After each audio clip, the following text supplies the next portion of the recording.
প্রিয় শিক্ষার্থী বন্ধুগণ, তোমরা নিশ্চয়ই ভালো আছো। করোনাকালীন সময়ে অনলাইন ক্লাসে আমি সমাজ সরকার সহকারী শিক্ষক কপোতাক্ষ মাধ্যমিক বিদ্যালয় কয়রা খুলনা ওদের সকলকে স্বাগত জানাচ্ছি। করোনা আমাদের শিক্ষা ব্যবস্থাটা কিছুটা বিঘ্ন সৃষ্টি করলেও আমরা অনলাইন ক্লাসের মাধ্যমে এই শিক্ষা ব্যবস্থাটা চালু রাখতে চেষ্টা করছি। তোমরা ইতিমধ্যেই বুঝতে পেরেছ যে তোমাদের এই অনলাইন ক্লাস কতটুকু উপকারী হচ্ছে এবং তোমাদের যে অ্যাসাইনমেন্ট নেওয়া হচ্ছে তার মধ্যে দিয়ে তোমাদের অনেক রেজাল্ট ঘোষিত হচ্ছে। তাই তোমাদের সবসময় এই ইন্টারনেটের প্রতি তোমাদের লক্ষ্য রাখতে হবে এবং এই করোনা পরিস্থিতি মোকাবেলার করে আমাদের শিক্ষক শ্রেণীকক্ষে আনার জন্য সরকার ভারতের প্রচেষ্টা চালাচ্ছে। আমরা তাকে সুস্বাগতম জানিয়ে আমরা যাতে খুব তাড়াতাড়ি শ্রেণীকক্ষের পাঠদানে ফিরে আসতে পারি সেই আশাবাদ ব্যক্ত করে আমি তোমাদের সকলকে অনলাইন ক্লাসে স্বাগত জানাচ্ছি। তাহলে আমরা এখন মূল ক্লাসে চলে যাব।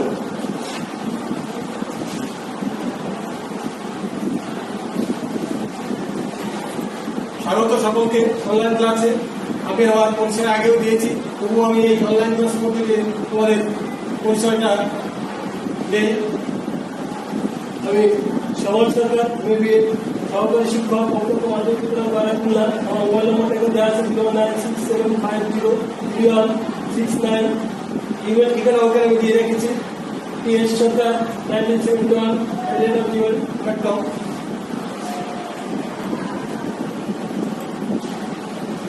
পাঠ পরিচিতি। আজকে আমি যে বিষয়টা পাঠ করবো নিশ্চয় লিখেছে যে বাংলাদেশ বিশ্ব পরিচয় নবম দশম শ্রেণী। আমি শ্রেণী নবম বিষয় বাংলাদেশ বিশ্ব পরিচয় অধ্যায় চতুর্থ অধ্যায় থেকে আমার পাঠ ছিল হচ্ছে বাংলাদেশের ভূপ্রকৃতি।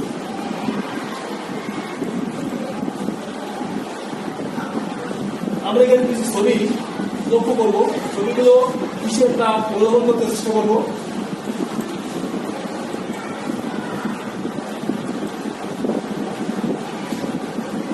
এটা হচ্ছে পাহাড়, একটা পাহাড়ের ছবি। এটা নদী, পাঁচতলি নৌকা বাজছে নদীতে। এটা একটা সমতল ভূমি, ভূমি আছে, সুন্দরবন। এই ছবিগুলো আমরা লক্ষ্য করি। এই ছবিগুলো দেখে আমরা আমাদের বাংলাদেশের ভূপ্রকৃতি ও জলবায়ু পরিস্থিতি আমরা এখানে খুঁজে পাবো, খুঁজে পাচ্ছি।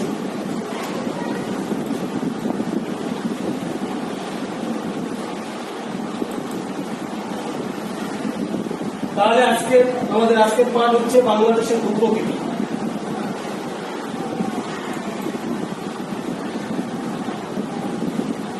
শিক্ষণ পর্ব আমরা জেনে নিই।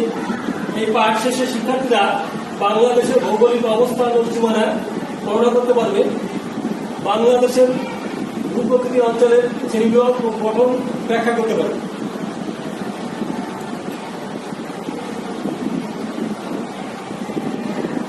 আমরা বাংলাদেশের সীমানাটা দেখি।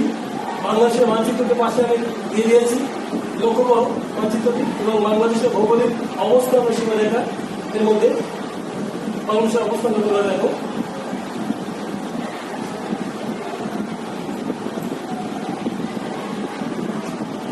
এই বাংলাদেশ সম্পর্কে আমাদের একটু ব্যাখ্যা দিই। এশিয়া মহাদেশের দক্ষিণে বাংলাদেশের অবস্থান।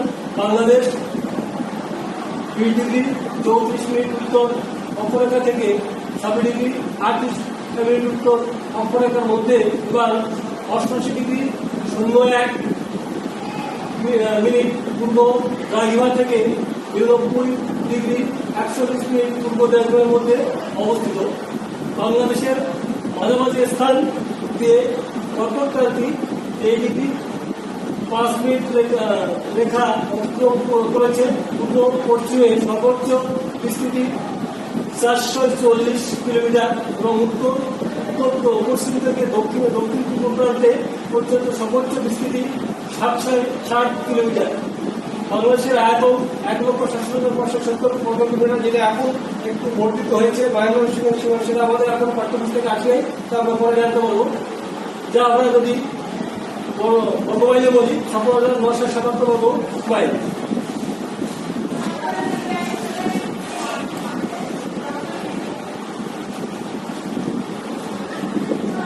বাংলাদেশ পৃথিবীর অন্যতম বৃহত্তম মহাদ্বীপের মধ্যে একটা অন্যতম।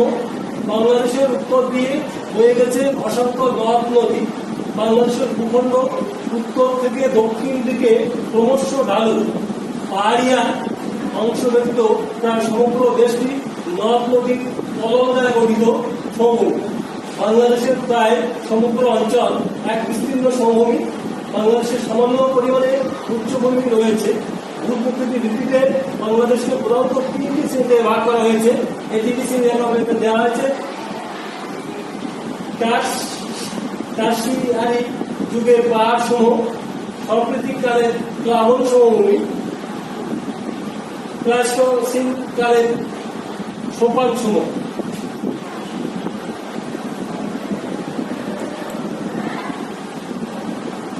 এখন এগুলো আমরা ব্যাখ্যা দিই। টারশিয়ারি যুগের পাহাড় সমূহ, এখানে দেখো ভাষা মানচিত্র রেখেছে, এখানে তোমাদের বুঝতে সুবিধা হয়। বাংলাদেশের মোট ভূমির প্রায় 12% এলাকা নিয়ে টারশিয়ারি যুগের পাহাড় সমূহ গঠিত। আজ থেকে প্রায় 2 মিলিয়ন বছরেরও আগে টারশিয়ারি যুগের হিমালয় পর্বত উত্থিত হওয়ার সময় এই সকল পাহাড় সৃষ্টি হয়েছে। দক্ষিণ পূর্ব অঞ্চলের পাহাড় সমূহ, উত্তর উত্তর পূর্ব অঞ্চলের পাহাড় সমূহ সৃষ্টি হয়েছে।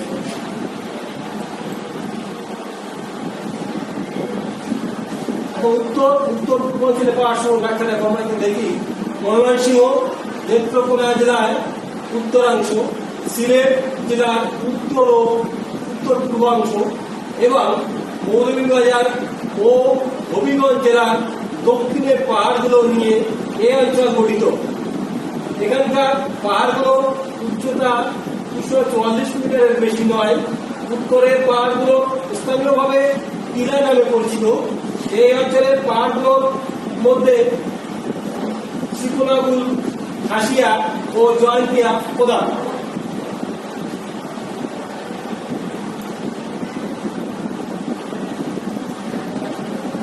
রাঙ্গামাটি, বান্দরবন, খাগড়াছড়ি, কক্সবাজার ও চট্টগ্রাম জেলার পূর্বাংশ এই অঞ্চলের অন্তর্ভুক্ত। এই অঞ্চলের পাহাড়ের গড় উচ্চতা 610 মিটার। বর্তমান বাংলাদেশের সর্বোচ্চ শৃঙ্গ তাজিওডং বিজয় বান্দরবনে অবস্থিত, যার উচ্চতা 1231 মিটার। তৃতীয় সর্বোচ্চ শৃঙ্গ কেওক্রাডং বান্দরবনে অবস্থিত, এটাও উচ্চতা 1230 মিটার। এই অঞ্চলের পাহাড়গুলো বেলে, পদ্ম ও সেল পাথর দ্বারা গঠিত।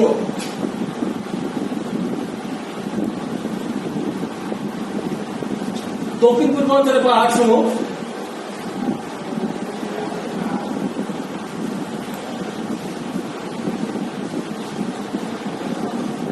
প্লাস্টোসিন কালের সোপান সমূহ বা চত্বর ভূমি। বাংলাদেশের মোট ভূমির প্রায় 8% এলাকা নিয়ে এই অঞ্চল গঠিত হয়। আনুমানিক 25,000 বছর পূর্বের সময়কে প্লাস্টোসিন কাল বলা হয়।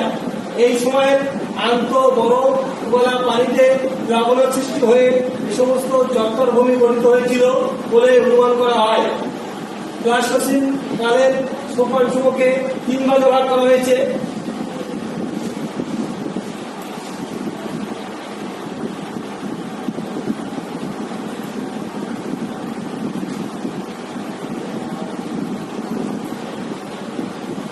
অরণ্যভূমি নওগাঁ, রাজশাহী, বগুড়া, জয়পুরহাট, রংপুর ও দিনাজপুর জেলার অংশ বিশেষ নিয়ে অরণ্যভূমি গঠিত।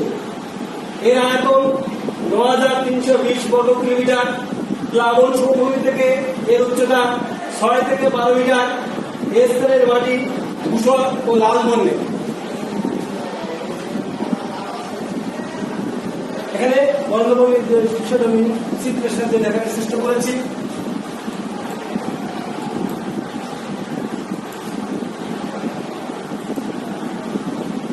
এরপর হচ্ছে মধুপুর ও ভাওয়ালের গড়।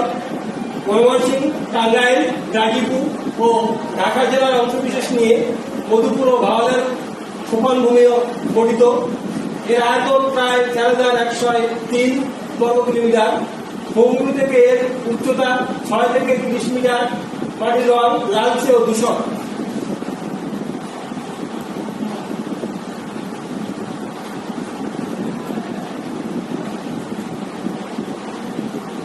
লালমাই পাহাড় কুমিল্লা শহর থেকে 8 কিলোমিটার পশ্চিমে, লালমাই থেকে ময়নামতি পর্যন্ত লালমাই পাহাড়টি বিস্তৃত।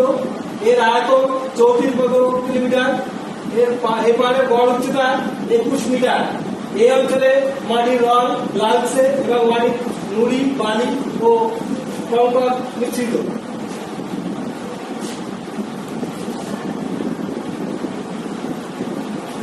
সাম্প্রতিককালের প্লাবন সমভূমি।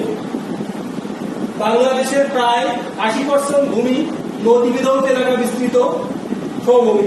সমতল ভূমির উপর দিয়ে অসংখ্য নদী প্রবাহিত হওয়ার কারণে এখানে বর্ষাকালে বন্যার সৃষ্টি হয়।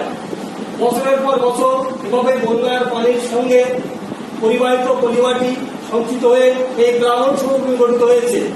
এই প্লাবন সমভূমির আয়তন প্রায় 1,40,276 কিলোমিটার।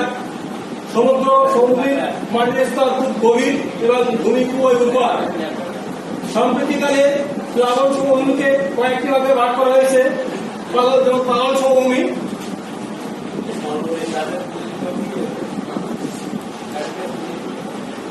এতক্ষণ আমরা বাংলাদেশের ভূপ্রকৃতির উপরে আলোচনা করলাম। আমরা কিছু একক কাজ করি।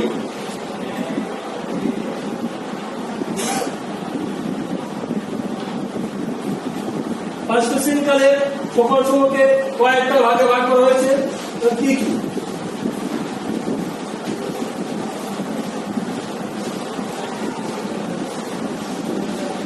আমরা বাংলাদেশের ভূপ্রকৃতি নিয়ে আলোচনা করছি এবং বাংলাদেশের ভূপ্রকৃতিকে কয়েকটি ভাগে ভাগ করা হয়েছে সেভাবে ব্যাখ্যা দিলাম।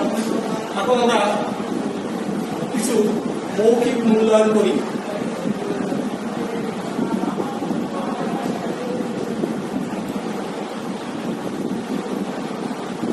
পৃথিবীর অন্যতম বৃহত্তম মহাদ্বীপ কি? এর আগে আমি ব্যাখ্যায় বলেছি যে বাংলাদেশ পৃথিবীর অন্যতম বৃহত্তম মহাদ্বীপ।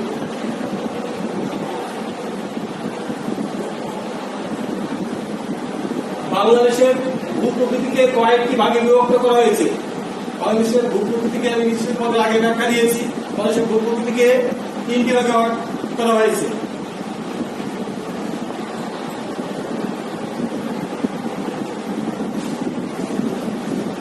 টারশিয়ারি যুগের পাহাড়সমূহকে কয় ভাগে ভাগ করা হয়েছে এবং কি কি?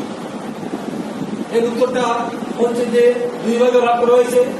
দক্ষিণ পূর্ব অঞ্চলের পাহাড়সমূহ এবং উত্তর উত্তর পূর্ব অঞ্চলের পাহাড়সমূহ।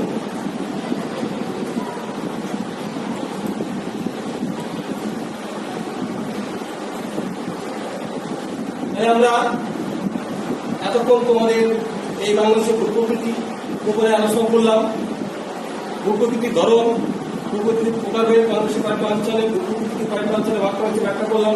এখন এই ক্লাস পরিসমাপ্তির পথে তোমাদের এই করোনাকালীন সময়ে সকলে যাতে এই মাল্টিমিডিয়া ক্লাসে উপকৃত হও সেই জন্য সবাই সজাগ থেকে মিডিয়ার ক্লাসগুলো তোমরা দেখবে এবং এখান থেকে প্রতিটি অংশ তোমরা হ্যান্ড নোট করে রাখবে, যাতে তোমাদের এই সমস্ত যে অ্যাসাইনমেন্ট লেখার সময় বারবার বলা হচ্ছে যে কোনো ইউটিউব বা অন্য কোনো পাঠ্যপুস্তক না দেখে নিজেদের করার কথা এই ক্লাসগুলো করলে তোমাদের মনে হয় সামান্যতম উপকার হবে।